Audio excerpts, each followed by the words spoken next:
Hello, everyone, and welcome to another episode of Love, Life, and Energy with your host, Michelle Chung. We've got a really special guest for you today. His name is Jeremy Devens, and we're going to talk about astrology and how it can help you find the right man for you. This is going to be super exciting. This is the first time I've done this. So he's going to be my first guest. Super, super excited. Let's see how it goes. So stay tuned. Hey, my name is Michelle Chung, and I'm a live manifestation expert, which means I help women manifest their soulmate live in person, offline. And I help career-driven A-type alpha women find their man so they can have the amazing, committed, and effortless relationship they deserve. All right. Welcome, Jeremy. This is so exciting. You're my first guest. Like literally, this is so cool. And you've been a podcaster for a while. And you've also got your own podcast and you talk about astrology. So I think everyone is going to be super excited to hear what you've got. But let's start first with, tell me a little bit about you, how you got into astrology, what you do for a living. And then I'm going to ask you a couple of questions about how it can apply to finding love. Yeah. Thank you. I'm grateful to be here and be the first guest. And I have a lot of Aries energy in my chart. So I like to be first and start things and initiate things. Love it. And I was in the podcast way before anybody even knew what you had to explain. What's a podcast? And I was listening to them and I always wanted to make one, but it wasn't until like 2007 I started actually having my own. And I have the Quietmind Astrology Podcast where every week I share the Friday forecast and all the upcoming events of that week in astrology and how to work with them. And I give free birth charts at quietmindastrology.com so people can follow along on the podcast and like see how it's affecting you, because that's what my path has been. As I started following that stuff and seeing how it just made so much sense. Like I went through a really big breakup in like 2013, 14, in that time. And there were some very big transits happening that after the fact, I looked back on those and saw, oh my gosh, there's a pattern here and here and here. I got to pay more Wow. attention to this. So I started doing this for myself for several years. And I was doing it a little bit before, but after that, I was like, okay, I really want to know what's happening now. And so in 2018, I started the astrology podcast. I had a yoga podcast before that. And then I Oh, started sharing these like weekly horoscopes. So now you can know like when the eclipses are coming, there's going to be a big portal of change in your life. And when wow. Venus is retrograde, all your exes are going to come back into your life. And Oh my God. Is that what's been happening with the Mercury, right? That's been screwing us around like all year. well, yeah, Mercury's retrograde 3 or 4 times every year for 3 weeks. Oh. So that's always something to watch out for. As we're recording, it's happening. So hopefully this goes well. Oh my gosh. Okay. So the Mercury thing happens every year. Okay. It's not just we're having a especially difficult year in 2023. Well, last 3 years have been especially difficult in the transits, Uh-huh. but for anyone listening now and late 23, early 24, 24 is actually one of the most steady, much simpler years in the last, since 2019. So Oh my gosh. That's a it's relief. much welcome energy. Yeah. Okay. Fantastic. Oh my goodness. Okay. So you said you had a yoga podcast before, so your background was in yoga and you have a teacher training course. You also help Yep. people Yep. with yoga. Yeah, I still teach yoga. I've been doing that since 2011 and doing yoga and astrology really as a practice is since like 2006. So a Wow. long time. And uh, I still teach yoga, still have the Quiet Mind Yoga podcast and the yoga teacher training podcast. So if you're Wow. interested in doing yoga or learning yoga, those are out there on Spotify and Apple and everything too. But Wow. the astrology is like taken on a much bigger life and it's just had so much interest in it and it's grown so much. And it's infinite. It's so deep. And there's always like every day, there's this different energies. There's so much to work with there. And yoga is kind of the simpler in a sense of like once you understand the body and the breath and the mind, it becomes more of like practices and maintenance and deeper Hmm. stuff with that. But with astrology, it's like this continual living meditation of being aware of the energies in yourself. And then when you add relationship, it's like the energies of someone else. Hmm. So That's there's a like lot of depth completely, to it. Yeah. absolutely. Like it's just mixing different dynamics. It just creates a whole new set of variables, doesn't it? It becomes quite interesting. Oh yeah. And then, you're add your childhood patterns and your parenting Oh, oh my goodness. and Oh yeah. society and, and all of the division in the country right now in the US and Yeah. politics and there's so much that to work with there that I think it really helps to have tools to understand yourself. And that's the biggest thing I hear after looking at thousands of charts and doing this for a long time. It's like the number one feedback I get is you're not telling me anything I don't know, but it's very validating and clarifying. And it's like I knew these things, but now I have like words for them and I understand myself Mm, better and I feel clearer on my direction. yeah. And I think that since I was a little kid, like I just wanted that more than anything to understand people and have people feel understood and like have a sense of their purpose. And I think astrology Wow. to me is the best tool I found to do that. Wow. And so what led you down the path towards yoga from growing up? You grew up in the US, I assume, or tell us a Yeah, bit yeah. about your Grew up in Minnesota and cold, dark winters and yeah. and not embodied, not healthy, didn't know like none of that was in my life at all. We just, Mm, ate junk food and had all sorts of health issues and then I was just, I don't know, I fortunately found like some yoga and meditation things and then went down that path. And the short version is I tried it and it worked really well for me. And I was like, wow. okay, I want to keep doing this. And got me out of depression, got me into my body, got me feeling happy. And then meeting my teacher and feeling like this is what I was looking for the whole time. And he Mm, taught yoga, astrology, Ayurveda, all of it. So I learned a wow. lot with him. And traditionally in India, you would learn all these things together. So I was very lucky to have that. And I knew Western astrology, but he taught Vedic astrology. So Mm, I tried to learn it before, but it was very difficult to find anything back in the 2000s. mm, And the books are very deep and I really needed a teacher. So I found that teacher and then I started to learn myself and it took me a very long time, but now I lead mentorships and right now as I'm recording, we're graduating another class this Saturday and in 3 months, they've gone from not knowing anything to being able to pull up anybody's chart and give accurate predictions and do a full reading. So I feel like that's been one of my gifts is like taking things that are really deep and complex and like learning about them, applying them myself, and then mm. helping others be able to do that and save like years of confusion and figuring it out and be able to do it too. And I love doing that. Wow, that is such a gift, being able to make a very complex, comprehensive topic simple and easy and digestible to understand. That is really a gift. Amazing. Thank you. Yeah, Amazing. yeah. Yeah, I And love that. and so okay, so the question is now about astrology. Well, firstly, um, what is astrology? That let's get to the very basic foundations and what you talk about Vedic and you talk about Western astrology. Can you share the differences between them? Totally. Yeah. So I was studying all this astrology stuff in like the 2000s and my parents, my mom and my stepdad were into all sorts of like esoteric stuff and they talk about karma Ooh, and play with so Ouija cool. boards and Oh, so lucky. ghosts and Wow. but astrology is one of those things. So at first it was kind of this superstitious like I don't know, are ghosts real?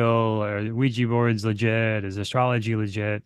So it was all just kind of in the same category to me, but I was always very interested. Like my ears would perk up. It's like, oh, we're having like the adult conversations now about the mysteries Mm. of life. And Oh my so God. I followed that thread and like astrology so always kept coming up. And then I started to hear about Western and Vedic a little bit. And then I said, well, I don't know. I just follow Western because everything you search for is Western. Every Mm. major app, every website, all the newspapers, they only talk about Western like it's the only thing that exists in Do you America. mean in Western? Do you mean like the I'm Aquarius, Pisces, Capricorn, that kind of Western?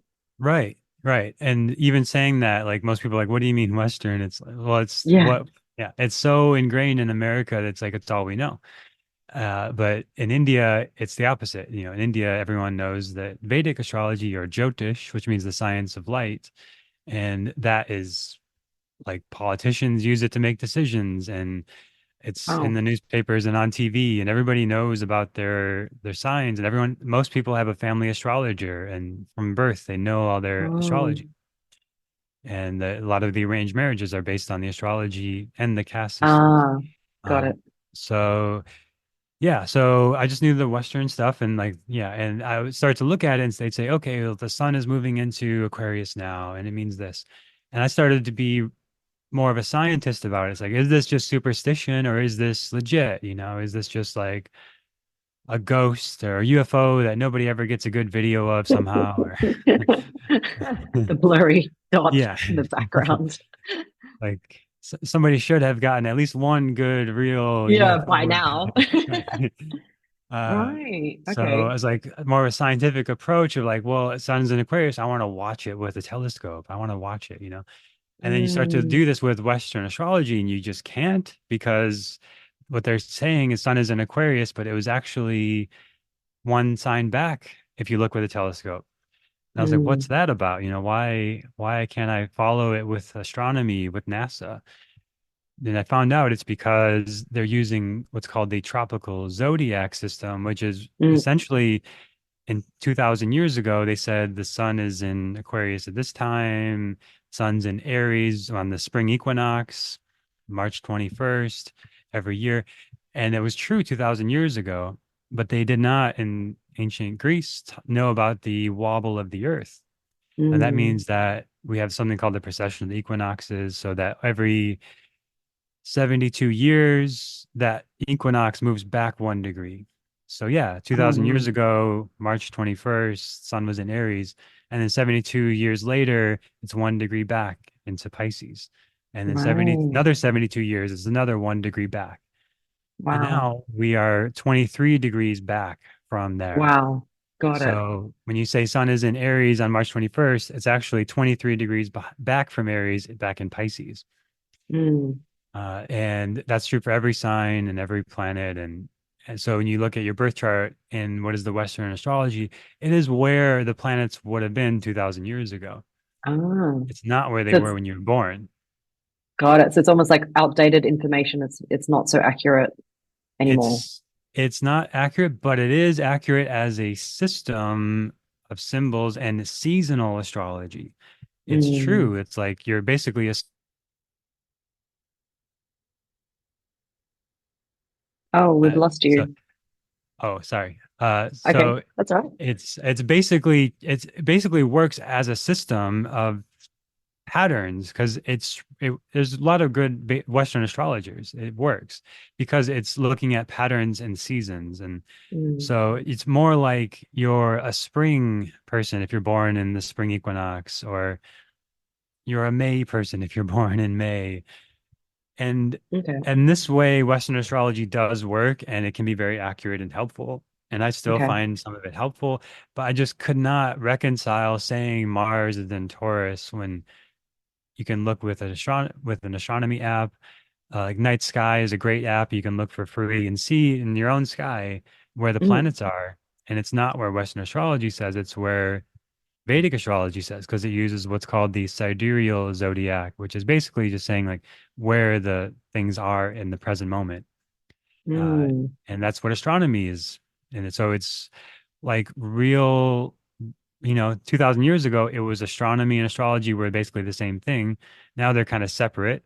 But mm, I think I want to be as scientific and accurate and true and like real about it, and like actually measuring the energies and the patterns. And that means that we've got to track how they change over time. And in like another, like 1,000 years, it'll be even further off. And another, it's going to just keep going yeah. further off from Western astrology. Right. And I think personally, in my experience, I tested this when I was learning it, like, well, is this really true for me?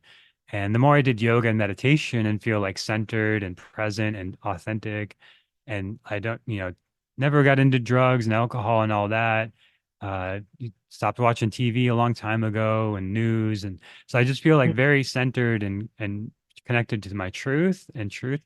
So I would look at Western and Vedic and see which one feels more true. And to me, I just Mm, kept always felt like it was the Vedic. So I yeah. just went further and further on that path.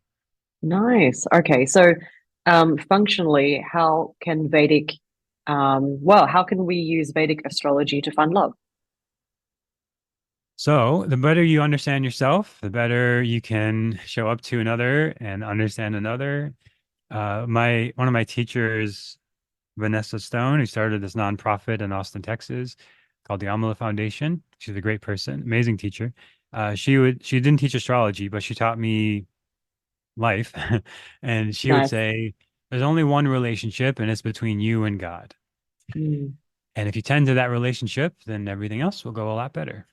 So it's like, how do you relate to life, essentially? Are you doing things that are out of alignment? Are you staying at a job that you don't love? Are you binge eating food that you feel bad afterwards? Or continuing to go out with friends who you feel bad after hanging out with them? And these are choices that are, you could say, relationship to God, relationship to life, relationship to source, universe, and then also relationship to self. And that all carries over into relationship to others. And yeah, I've found in my own journey with relationships, like the better that relationship is with myself and connection to source, and I feel like connected to it, I'm way more magnetic, attractive, confident, present absolutely. around. And when I think that I need this partner, or I'm putting all my attention on them and not any attention on this stuff, centered stuff, then that doesn't go well. It doesn't work. Yes, absolutely. Yes, So yeah, go yeah, ahead. absolutely. Well, so you're saying basically the Vedic astrology can help you find your partner by first finding yourself, by Exactly. being Well more said. grounded and centered and being your own internal compass, so that you attract that person who is attracted to your internal compass and not the external stuff that we always see. Exactly. Mm. Exactly. Yes. And then your strengths and weaknesses when you know your chart. It's so clear. Like Mm. um Venus and Aries. Venus, the planet of relationships, Aries, initiative energy. These people tend to go through a lot of relationships early on, and they have to go through a lot of dating and starting relationships and ending them and starting and ending to really figure out what they want. And that's good. That's healthy. It's like you see that in a chart, and it's like, and they're in their 20s, it's like, go ahead, date a lot. Try, see what's out there, see what you like. But if they're in Ah, their like 40s and still struggling, then we got to look at other things to like balance it out, because that can become a got it. big challenge. Ah, so you can use the charts in order to give you some kind of guidance to know that you are in the right place in your life at that time. Go ahead, feel free, and enjoy it. But the when you're in a different part of your life, then it could possibly mean something else. Right, right. Everything, I think Mm, of it as everything in astrology has potential of positive and negative outcomes. And we have the choice in which one we focus on. mm, Like, say somebody has Saturn in their seventh house. Saturn is the planet that represents restrictions and boundaries and limitations. Seventh house is relationships and marriage in general. And this can show that somebody may have difficulty getting into a marriage and finding the right partner, because Saturn represents obstacles and challenges. But it also shows Saturn represents older things and maturity. So it's very likely this person will be attracted to and marry somebody who's older in age and maturity than them. mm. And that brings a sort of grounding, stabilizing force to their life. Wow, that is really helpful because I think one of the big questions that single women face is knowing who is the right man for them. So there's a lot of doubt when society is telling you it needs to be this way, it needs to be look like this, and having these the birth charts and the Vedic astrology helping you guide you in a very different way is actually really helpful, and it gives you like non-societal restraints and constrictions, right? A question Yes. about astrology itself. How does it actually impact us as human beings on Earth? Yeah. It has a I think it has a major impact in the sense of like we all know the moon affects the tides on the earth, and for a lot of women, your cycle will sync up with the moon. And I find where I live now in Mexico, where it's very much in nature, there's not a city, it's a very small town. And I hear this all the time from my female friends here that they completely sync up. New moon, they start their cycle. Okay. And in the city, that can still happen, but I think there's just a lot more other energies influencing us. So I think the more we can be connected to nature, the more we can kind of connect to these energies. And a lot of times people Hmm. who do this a lot, city or not, like they'll feel these shifts happening slightly before they happen, or they know they're on the Yep. horizon. Especially more women. Women tend to be more intuitive to these energies in general and aware Okay. of them. Um, and it gives us, yeah, this awareness of energy on a language of energy. It's like we all can feel things. We have intuitions, we have instincts, we see patterns, synchronicities, but we have more language to it of like, that my computer is just acting up or it's being weird. Well, we know Mercury's retrograde, and that can mean technology challenges, and Mm. it's not a good time to like buy a computer or buy new technology stuff. There could be communication Interesting. breakdowns. There's optimal times to have a fight, a conflict conversation. That's really There's bad interesting, times. actually. Yeah. Yeah, because my best friend, she has a Cantonese background, so from Hong Kong in China, and so her background is Chinese, I guess, Cantonese, and her mother is actually also very much into Chinese astrology, Chinese horoscopes. And my best friend, when we were growing up, she'd always be like quite skeptical and critical, saying, "Oh, my mom, she looks at the charts and she said, oh, this day is not prosperous, this and this." And for me, I loved it. I was like, "Oh, mom," I was like, your mom is so cool." She Yeah. even got like the whole Chinese tattoos and this kind of stuff. But my best friend is a bit more like, not so sure how the astrology actually impacts our life. So it's really interesting to know that as we are really starting to discover and believe that everything is energy, everything is vibration. And so, of course, being aligned and linked to all the things in our planet, even the electronic ones, not just the natural things, they all have an impact on our vibrational frequency. So, knowing this actually helps us understand and accept more that astrology is a huge part of our lives and can help or hinder if we choose to use it or not. Absolutely. Yeah. There's a lot more science being done now about the understanding of how photons affect, we know they affect the plants for sure, Mm, but how they affect other things on Earth. So I think there will be more science to back it. In the same way, a lot of the meditation stuff for thousands of years, they'd say these certain things about meditation. And then just in the last like 20 years, there's been a lot of good science to validate understanding things like the the concept of the third eye or the chakras and the nerve plexus in the body. And so I think there'll be more with this in astrology. And I think it doesn't require any belief. Like I went on a date with someone years ago and she's like, I gotta be honest with you, I don't believe in this astrology shit. And I was like, great. Like, I'm not trying to convince anybody. It's like, and I don't feel like it requires any belief. All I really do is like, I approach it like scientifically, like, mm, look at the patterns. Like, if I yeah. look at 10 people's charts and see a pattern, can I predict the 11th person accurately?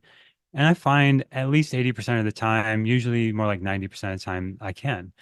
And it's not that I'm like, I don't think of myself as like a psychic or anything like that or a fortune teller.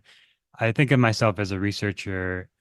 And, there's so many things like throughout history, like 2020, we had the same patterns as 9/11, Chernobyl, the Spanish flu. There was several very similar patterns and all these like big world changing kind of, catastrophic event type Wow. things. Oh There's my so goodness. many of these. It's like we're gonna have another one that's 18 years Oh after. yeah. So 2038, there will be another big event like at that level. That's what I was Uh, going to ask. Okay. When's the yeah, next one? yeah.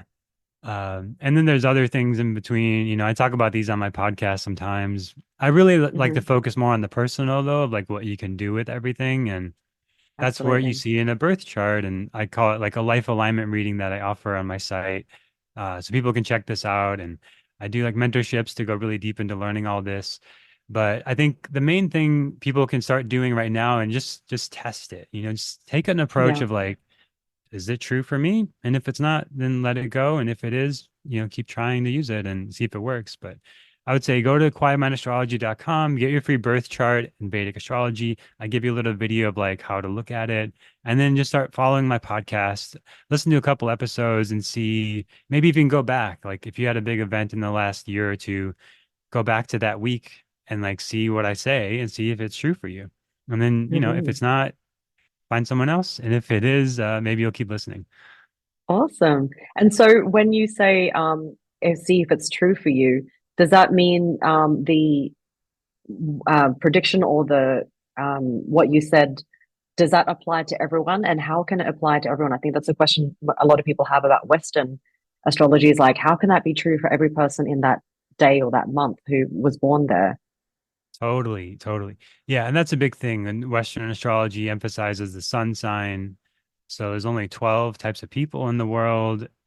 And I have this whole conspiracy theory that it just keeps, it's like it's in all the newspapers, it's everywhere. And I think it keeps people actually disconnected from the true self. To think that you could be summed up in just like one of 12 Yeah, types, I think that's is, the main complaint, I think. yeah. And in Vedic, there are millions of variables. And when I look at a chart for somebody, I'm factoring all that in. And no software can do this yet, maybe in like 10 Mm, years. But basically, it's not just your sun, it's also your moon, every other planet. But it's also in Vedic, we use a few things that are not in Western that are really deep, like the nakshatras. And this means lunar mansion. So it's much more moon based. And the moon has like a 27 to 28 day cycle, 27 and a half days. So we use these 27 symbols called the nakshatras, which have been used throughout all of history and since the Vedas over like 4,000 years ago. So there's 27 smaller signs. So, Aries, Taurus, Gemini, etc. Well, there's Ashwini, Bharani, Kritika, and so on. These like smaller signs, and that's even more specific. And every planet has one of those. And then there's also this dasha system. So like you have a sort of story of your life that's playing mm, out. It's ideally everybody has a 120-year lifespan, and you go through these chapters. I think of it as chapters of a book, and we all feel these big shifts in life, like you get married or you start a new job or you start a new career.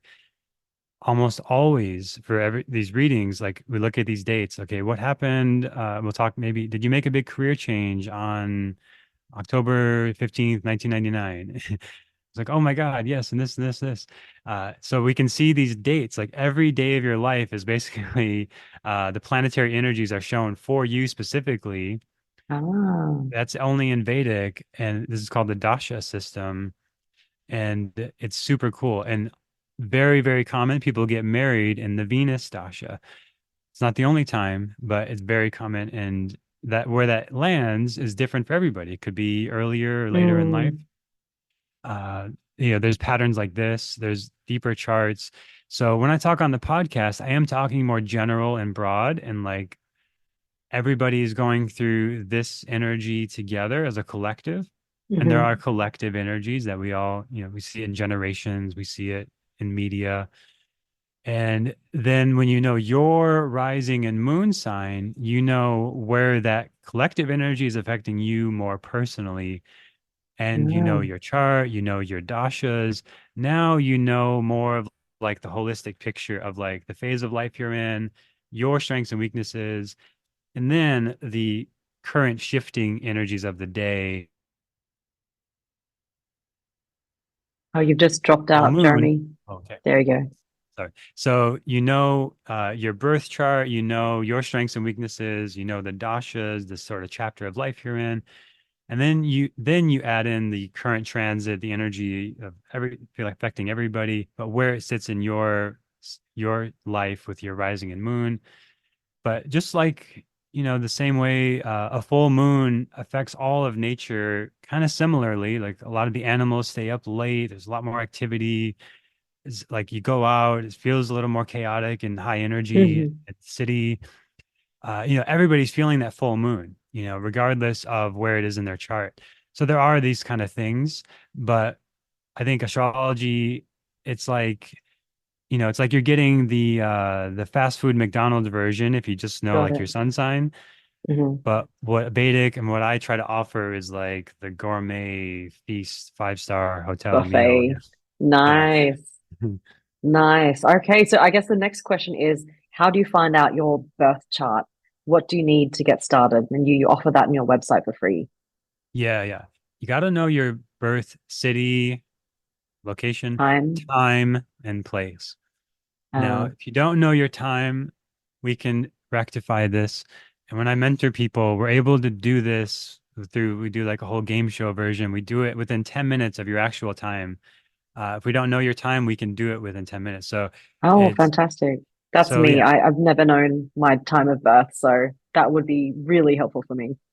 yeah. But so if you're like within 2 hours, that's, it's too big of a window. Even like within 10 minutes, a lot of stuff can change.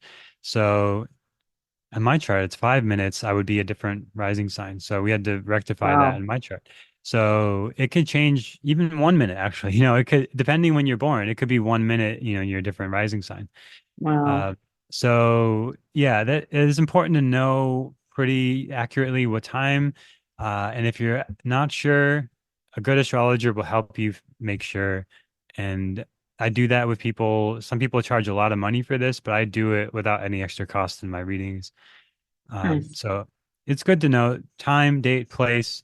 Um, and yeah, you put that in on my website and you'll get your chart. But if you're not sure, if you're not 100% sure, then make sure you ask if you go get a reading, ask them to rectify it. Okay, awesome. Okay, so now once you've got your birth chart, then how can you use it to find or figure out your compatibility with somebody or where you should be in the world or what you should be Mhm. doing? What Yes. comes next? Yeah. The the experienced answer is it depends. Of course. You know, Unfortunately, there's no easy answer, and anybody who's offering that is not trustworthy, I think. Okay. You can't just say, "Oh, Aries ascendant needs to date a Sagittarius ascendant," because they're both fire signs or whatever. There's all sorts of things like this you'll see online. It's just not true because you might be, yeah, the compatible ascendant, but your moons are different, or you have all this other stuff. And like, it really, you got to know yourself first, and they got to know themselves. Yeah. And what I would not recommend, and I know everyone listening is not going to follow this advice. So, but I would not recommend you just start pulling up everyone's chart. You date them, and right away, what's your sign? And you start pulling up the chart. That's crazy talk. Yeah, who would do that? Um, but because it's like, unless you feel like you're an expert in astrology, you're gonna make a lot of mistakes. And I did this Mm, early on too. Like, the first time I ever like started looking at charts, I was wrong a lot. And I was grateful to have my teacher and trainings to like know that. But unless you feel like you're an expert in astrology, you're gonna miss a lot of important stuff when you pull up other people's mm, charts. So I would recommend just focus on yourself first yep. Yep. and look at and get if you're interested in astrology, get your own reading. And if you really think that's important, find somebody who also thinks it's important and they'll get a reading and they'll look at their chart. And then you can, Okay. and I always say if somebody comes to me like this, like get your chart, have them get their chart, and then we'll do yours together. After Mm, you know yourself and they know themselves, and you don't want any sort of this dragging someone along thing or yeah, convincing somebody and absolutely. and this obsessing thing. I see this a lot, and I've done it too. I got an email to my astrologer years ago like, oh my gosh, should we break up, is this the right person? And and he's like, you know let's talk about it in person, let's not do this over email. and he didn't give me any answers. And I'm so glad he didn't just tell me. Like I was like, would you just tell me to break up or not? Yeah, And that's the easy way out, isn't it? and I'm so glad he didn't. And he really encouraged me to trust my intuition. And I Yeah. think always, astrology should serve your intuition. It should not replace your intuition. Mm, great If you're takeaway. like, if you're pulling cards all day, looking at astrology, you're not connected to your intuition. Stop, get outside, do anything Yeah. else besides this. Yeah. Uh, could talk to a friend, exercise, sleep, eat good food. Like astrology is not the answer in that state. And Mm. tarot is not, nothing is, no divination tool is the answer when you're like sort of anxiously, frantically trying to get the answer. Yeah, absolutely. That sounds like a really great takeaway, because knowing yourself first, as we spoke about at the beginning, is really the key. And understanding who you are is what, and being that, living that is what attracts the other person anyway.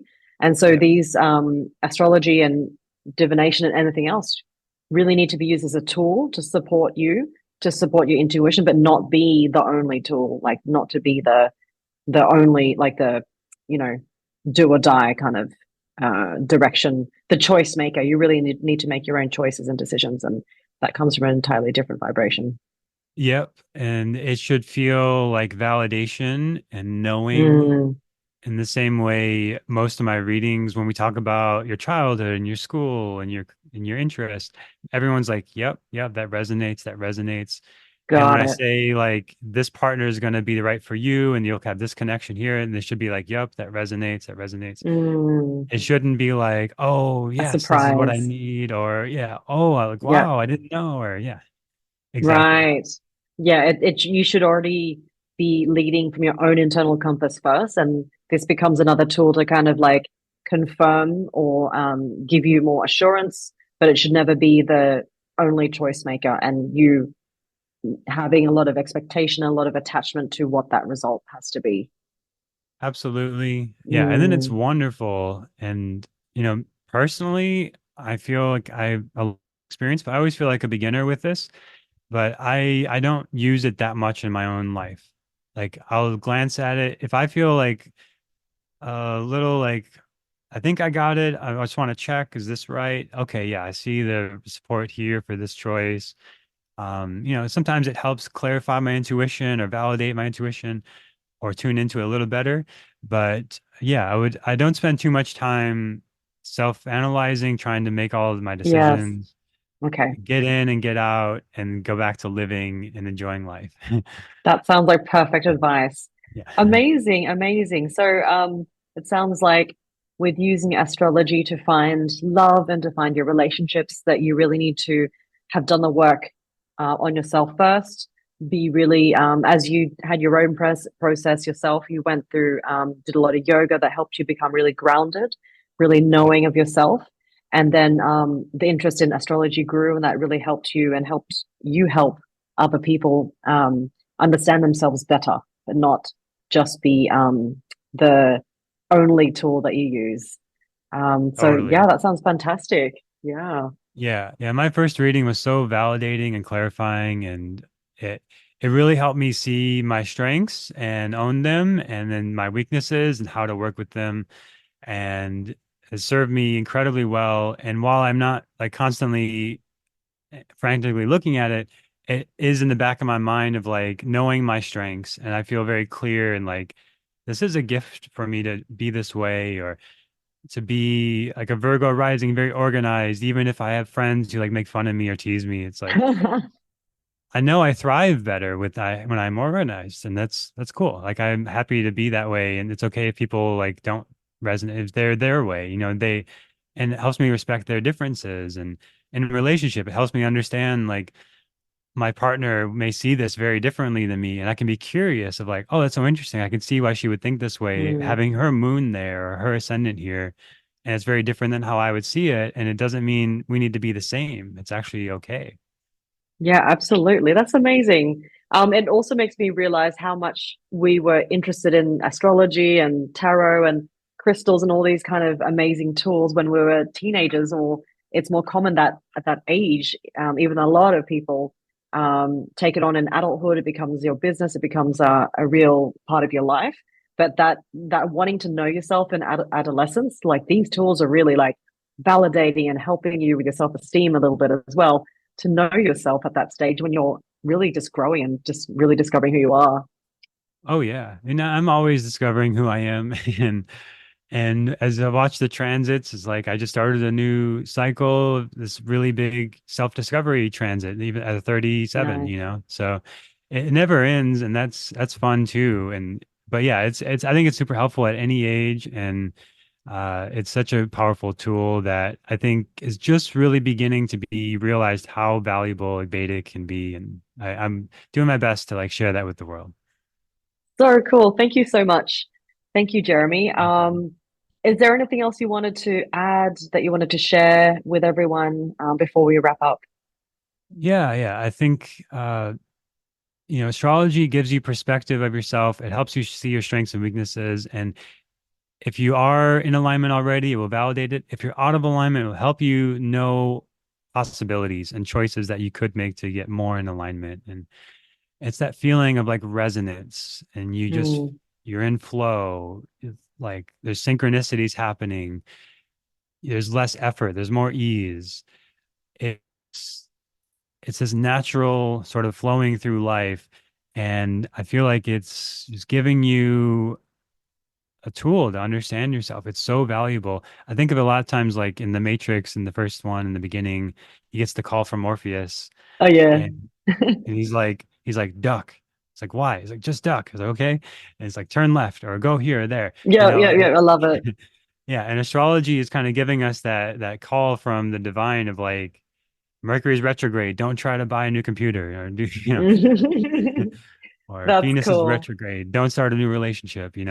Ah, So it's, I think as you go forward, people listening, if you want to keep applying this, just follow the transits, try it, see what resonates. And if it resonates, keep using it.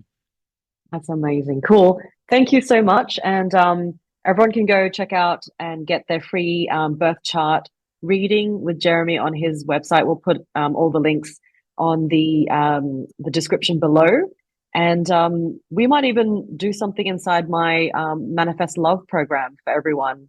Oh Some yeah. cool little bonus that Jeremy and I are going to cook up and give you guys inside the program. So yeah, let us know on Jeremy's social media and on my social media if there's any questions you have about this episode.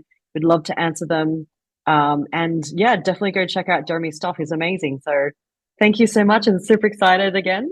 Thank you. Thank you. Yes. Look forward to working together in your program. And I'm at Quietmind Astrology on Instagram. I share lots of funny memes there. And yeah, tag me if you enjoyed the podcast and let me know if you have questions. Awesome. Thank you so much, Jeremy. Thank you. We'll talk Thank you. soon. Thank you. Bye. Bye.